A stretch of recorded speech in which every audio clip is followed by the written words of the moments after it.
we're actually looking at a live thunderstorm in the United States right now. And this is a thunderstorm that's actually underneath a tornado warning at this point in time. So let me actually just switch my camera here so you can see it better. And yeah, this storm is happening in real time, simulated in Virtuweather right now. And yeah, this is using real radar data. We are using KFDR radar data. So we can click a radar and we can load the latest data. We can search historic data.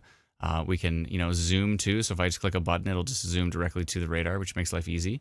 And there's your storm right there that we're watching.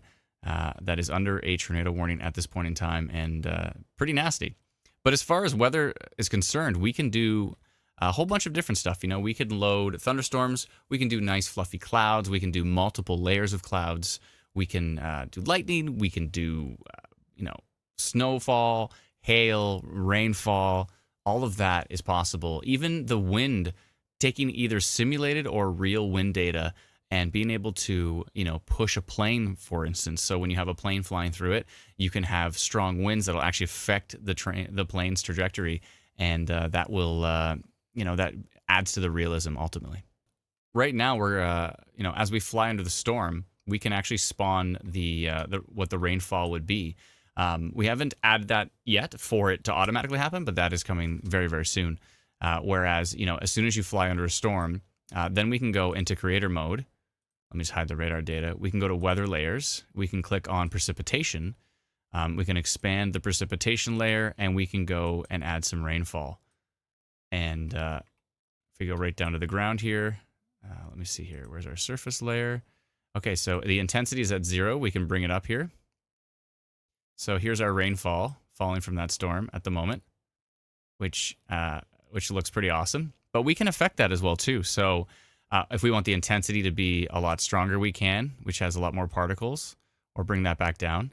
I'll go through a few of them first, but then I'll add some wind to it as well, so you can see how the wind actually affects the precipitation and the way it's falling. So I can click on hail here. We can switch over to a boatload of hail falling down from the sky, which is great.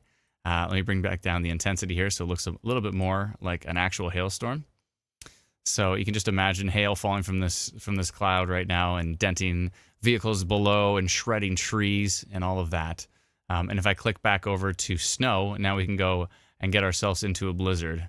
And you can see the snow falling pretty amazingly from this cloud right now.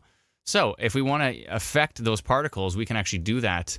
This isn't just like an animation in front. All these are individual particles falling from the storm. So we can, maybe jump back to rain, and you can see the nice transition between the rain and the snow. And then we can jump over to our wind layer here. So I can click on the wind layer, and I can adjust the speed. And as soon as I start adjusting the speed, you'll notice that the rainfall starts to shift in direction. So now it's pointed actually at the camera. So if I shift over here, you can see that the rain is falling that way because the wind is actually affecting it. So you can adjust the wind heading right here. You can change the direction of the rain in real time. You can change the intensity of the wind, so the rain starts to go, we've all seen sideways rain in a really super strong storm before. And same thing again, if we switch back to our precipitation layer and we jump back here, we can do the same thing with hail. The hail's now falling, wind-driven hail, so it's falling from the side. Or we can switch over to snow, and now you can see the snow is falling the same way. So it's we're now more in a blizzard where the snow is being blown from left to right here, so you can really see it flying around there. I love the way this snow looks. Like this, to me, that looks like a real snowstorm. Like, I live in Canada. This looks like like thunder snow. This actually looks pretty awesome right now.